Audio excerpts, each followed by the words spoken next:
What's going on, guys? It's the March video. It's time for the March video. We played some really good games this month, some big ones, so looking forward to talking about those.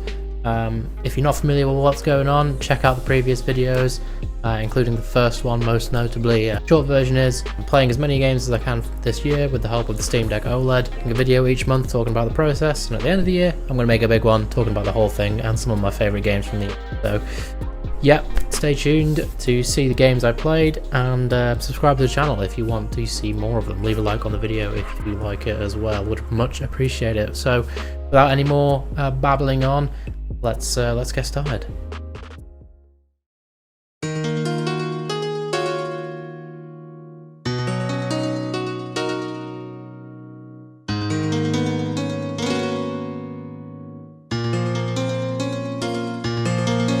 Pseudo Regalia is a Metroidvania-style platformer released in 2023 by indie developer Ritzler. You play an anthropomorphized rabbit lady named Sybil and try to escape from a twisted and distorted castle, unlocking new movement and combat mechanics as you progress. When I saw this game, I was immediately interested. The PS1 era retro graphics hooked me pretty much straight away. The music is super cool as well. I genuinely really want it to be released on YouTube or to release the soundtrack on like Bandcamp or something, because it fucking bangs. The mechanics of the game are great too. The movement is genuinely a lot of fun when you get your head around it. Not that the game gives you any pointers on how to use any of it a lot of the time, but if you have seen the spreadsheet, you know this is the second game this year that I did not roll the credits on. Context: this is quite a hard game by design.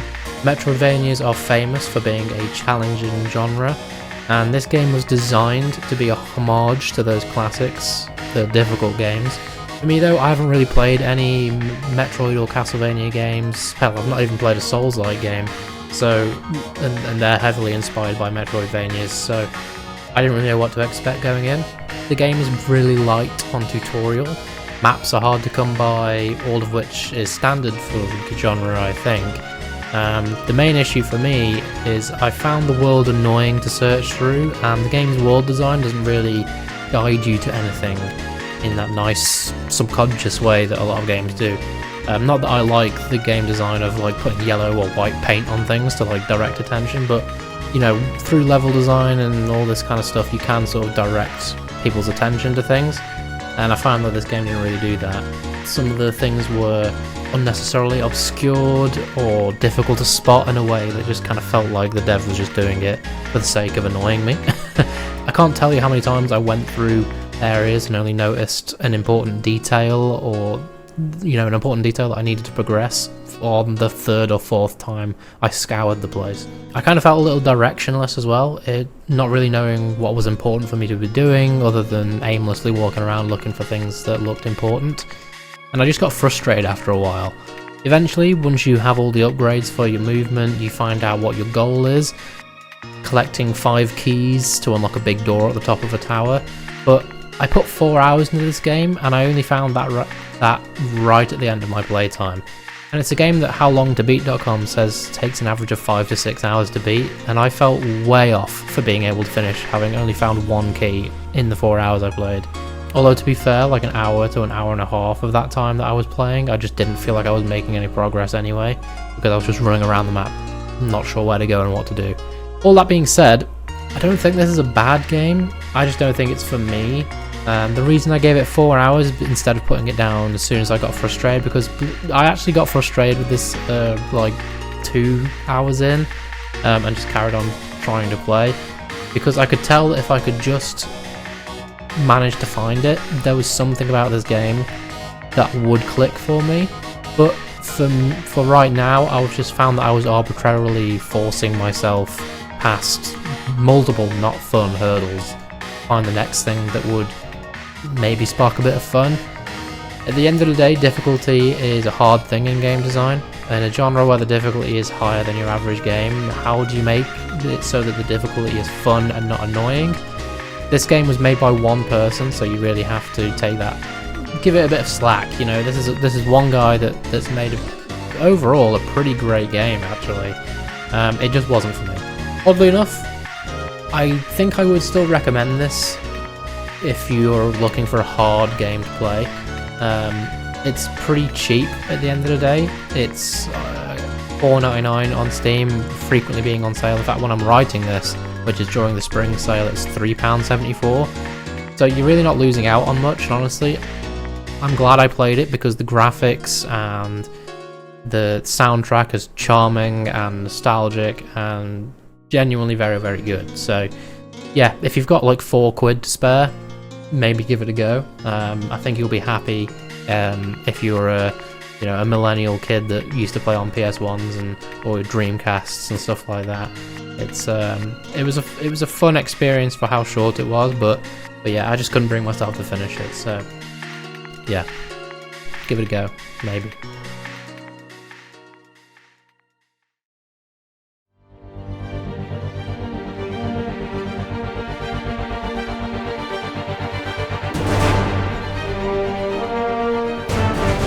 Okay, I said I covered some big games this month. Here is the first of two big ones. Marvel's Spider-Man is an open-world action-adventure game from Insomniac Games and released in 2018 and remastered for PC in 2020, which is the version I played. The game has been lauded for a while as one of the best PlayStation exclusive games available, and the last PlayStation exclusive I played was God of War, so I had very high hopes for this. Let's get the immediate, obvious good thing out of the way that everybody says. The swinging, the web swinging. What a fucking joy the web swinging is in this game. It really beautifully turns basic traversal of the world into the most satisfying mini-game I think I've found in maybe any game ever. You hold the right trigger to swing, you press A/X to jump at the top of the swing, which if you time it right, you gain extra height and therefore speed for your next swing. There are many other things you can add to this basic combination, like point launches, vertical web pulls, tricks and flips in the air, wall running, tons of stuff. Which once mastered lets you feel like a real superhero, but even the initial simple combination of right trigger to swing, button to jump is so satisfying. The bonus of this incredibly satisfying traversal system is it makes going around the map fun, meaning by extension the customary collectible system that is in games of this sort are actually fun to get because you just getting to them is a blast. I ended up collecting all of the backpacks and snapping pictures of all the landmarks. I didn't really feel like I was trying to do that, it just ended up happening. Taking detours from wherever you were initially heading is fun, so you just end up doing it. The other major positive from this game is the story. I concede that, superhero storytelling isn't really for everybody. It can be overly quippy, can be devoid of real stakes or threat, but at the end of the day, you can tell some very compelling stories, and this manages to do that while minimizing some of those drawbacks of the genre. The story centers around Peter Parker, aka Spider-Man, dealing with a new gang taking up space following the locking up of Wilson Fisk, along with dealing with all of the things that also come with being Peter Parker and not just Spider-Man. While this game's world takes some cool little creative liberties with some of the characters, putting little spins on things, how they turn into the people they end up being, stuff like that. It's a classic Spider-Man story. And I think that's a good thing, because when done really well, there's really nothing wrong with that basic premise, and this game does it really, really well. Arguably putting it up there, in my opinion, with some of the best Spider-Man stories told across all media, which is saying a lot because there's a fucking shit ton of those at this point. Another positive is the soundtrack, especially during the web swinging. The composer of this game, John Paisano, needs all the flowers, a full fucking bouquet, because he managed to compose a score that dynamically changes whether you are swinging or not, which is very, very cool. It's one that you really just need to play to quite get, but for those that have played it, you know what I'm talking about. The feeling of the already satisfying swinging is elevated massively by the music. A big part of superhero media that's been missing from the rise of the MCU is great superhero theme music. Theme music that when you hear it, you think of the character, or when you see the character, you think of the music, like they're intertwined. Now, when I think of Spider-Man, I'm thinking of the main theme from this game. It's very, very good. But it's not all sunshine and rainbows. The major drawback I felt with this game is the combat. I don't know about anybody else, but I'm starting to get a bit tired of this Arkham-style combat system. Sure, any game that uses it puts a little extra flair onto it. This game, you're Spider-Man, so you get to do a lot of cool web-swingy, gadgety stuff. But the basic mechanics are still press button to punch, and when your forehead glows, press the dodge button. And every game that does this combat system then adds more enemy types that force you to do slightly different things, like hold the punch button or dodge first before you start pressing the punch button, but that's something that all the games do that have this kind of combat system anyway. Sure, it works, right, and when it does work you do some really cool things that make you feel like Spider-Man, and it's great.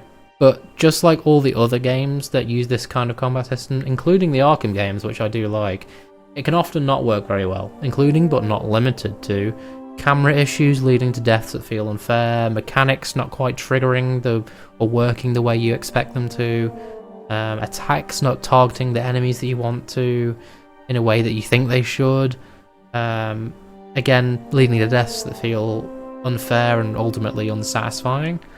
Also, the Mary Jane Watson stealth missions, they suck really bad. I'm not sure what it is about games like this that feel the need to force stealth sections in, especially given that there are already stealth sections in this game when you're playing Spider-Man. I mean, those stealth sections of when you're playing Spider-Man do copy quite heavily from the Arkham games again, but I just don't get why you add more. They're boring, annoying, and just not fun. I did also play all of the DLC of this game, which is okay. I think the main villain is a bit boring. He's just kind of some generic mobster guy. But the side characters are pretty good. The Mary Jane features quite heavily as like a companion, I guess, in the DLC. She's on the phone a lot, basically. And her character is a lot better in the DLC. They made her a lot less annoying, which is a positive. The Black Cat character is also quite cool. They do a really good job of her, especially across the whole DLC. It really sort of, you know, she's kind of a one-dimensional at the start, and then they make her a bit better at the end. And then Silver Sable's also a pretty good character. They also make the recurring character from the main story, Yuri, the policewoman, a lot cooler in one of the episodes as well. So it's the DLC isn't, you know, it's not great, but it sort of elevates some of the stuff from the main story a little bit.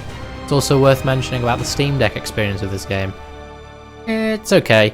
It's advertised as a game that, you know, people say that it runs really well on the deck, and I don't. It's a difficult balance when you say that a game runs well on the deck, because on the one hand, if a game like this runs at all on the deck, that's quite impressive. But I feel like a game has to run well enough that it doesn't impact the experience of playing the game, right? If it runs, sure, but if, you know, let's take this game for example. You have to put the settings on very low to very low, and you get around 30 frames per second, which, sure, it means it runs, but the experience that you have in this game when you're web swinging through the streets, through the buildings of New York City, having a higher frame rate and a higher fidelity that you get is kind of a massive part of the game's experience. If you're like me and you play this game both on your PC and on your Steam Deck, then it's okay, right? It's this experience on the Steam Deck is serviceable if you want to play it for like 30 minutes before bed or when you're on a train or something, which is exactly what the Steam Deck is for at the end of the day. But I ended up playing this game mostly on my PC so that I had the better graphical experience. I wouldn't recommend playing this game in its entirety on the Steam Deck, so if you only own a Steam Deck and not a PC to play the game on as well, where you can sync the saves back and forth, I wouldn't recommend it. As a comparison, it doesn't run as well as God of War did on the Steam Deck. That game could run at around 45 frames per second and looked considerably better while doing it as well. And it's a lot more of a slower paced game, so having a slightly lower frame rate as opposed to like 120 that you get on PC doesn't really matter as much. So that game is something that I think you could play in its entirety on the Steam Deck, and it doesn't take away from the experience a lot. I hope that makes sense. It kind of makes sense that this game doesn't run as well as God of War does, because in this game the game is much faster paced, so it's forcing you to load all the level, all the textures and stuff a lot faster, whereas God of War has some pretty slow sort of transitions through like loading screens and stuff. So that kind of makes sense. But yeah, I wouldn't recommend playing this game in its entirety on the Steam Deck. Playing it on the Steam Deck is like a supplement to if you can play it on a PC as well. That's the short version. So even considering some of those negatives, I absolutely recommend this game. I feel like it's definitely one to pick up if it's on sale. I think if you had to pay the full price on Steam, which is a pretty decent amount, you could come away feeling a little disappointed, because I only put in like 16-17 hours in this game. But I don't think that's a big negative, because at the end of the day, a lot of games are simply too expensive nowadays, in my opinion. But yeah, it's very, very good, especially if you like superhero storytelling, because I think this is one of the best superhero stories that's been told. You know, especially now, considering the MCU is fucking just shit in the sheets. So yeah, pick it up if it's on sale, for sure, and play it.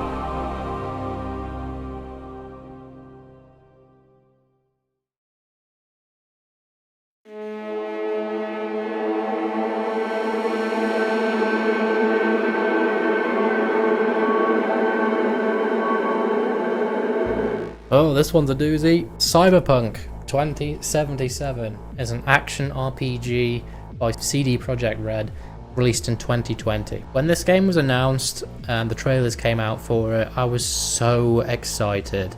My favourite movie of all time is Blade Runner, and I'm in love with that dystopian future megacity aesthetic, so I was in right away.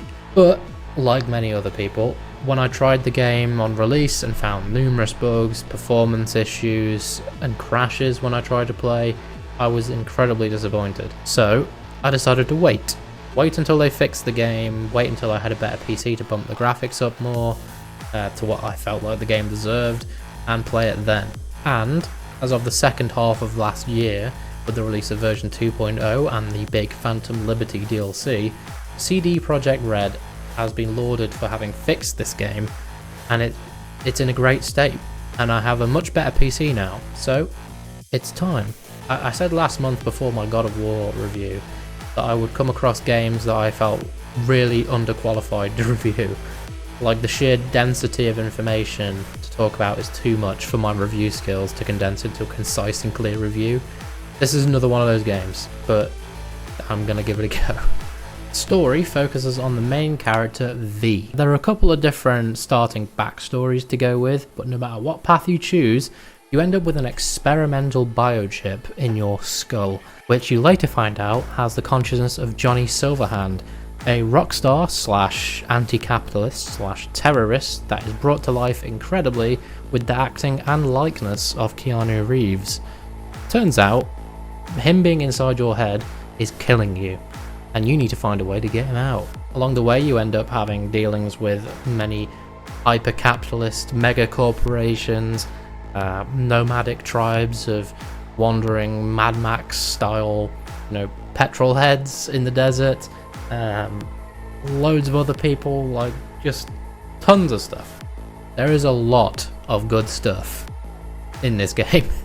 Graphically gorgeous, the sound and music in the game is great. The gameplay mechanically is crisp and clear. The only bad thing I have to say is that the perk/skill system, while there's a lot of cool stuff in there, I actually found that a lot of it didn't really feel effectual. Like towards the end of the game, I could basically pick up any of the high tier guns and melt people.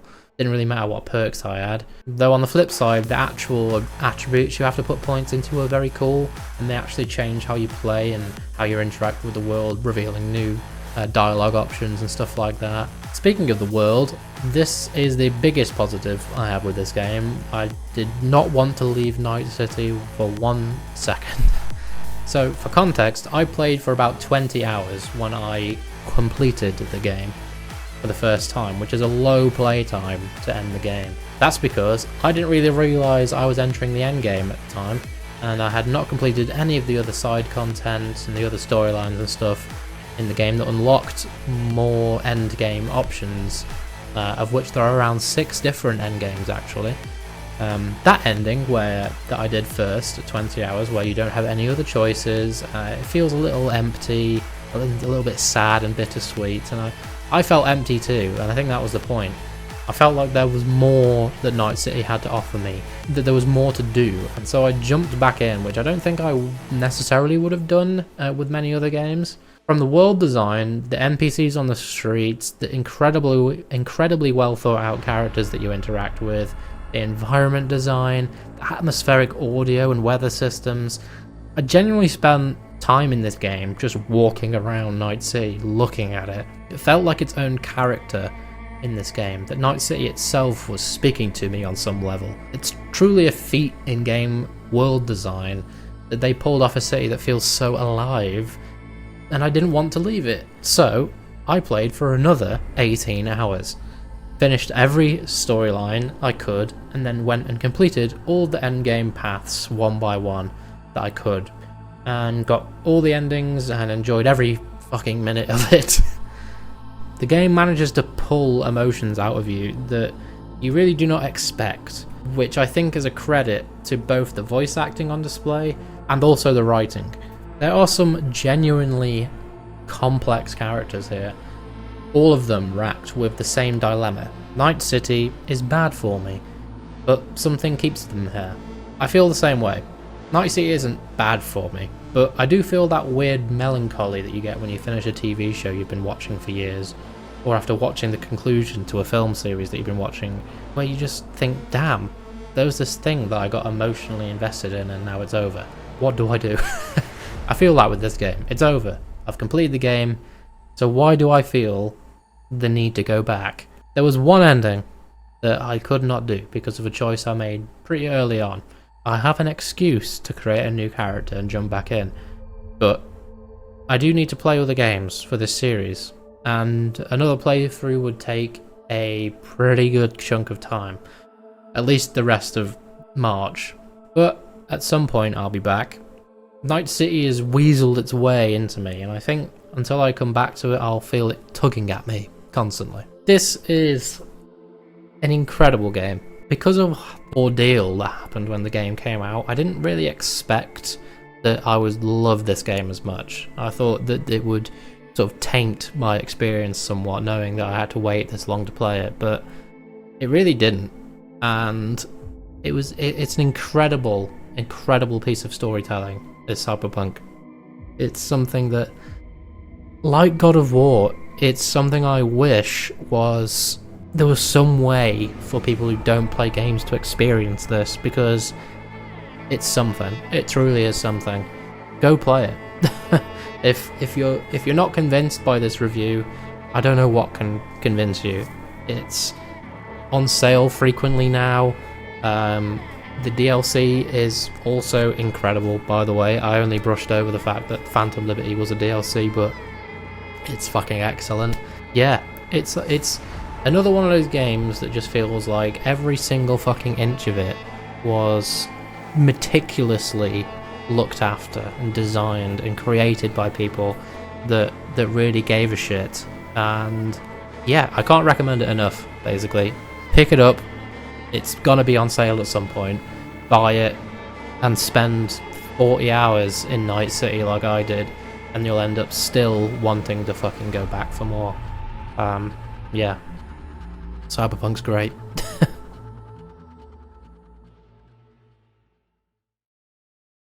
That's it for March. Some really big games knocked off the list this month.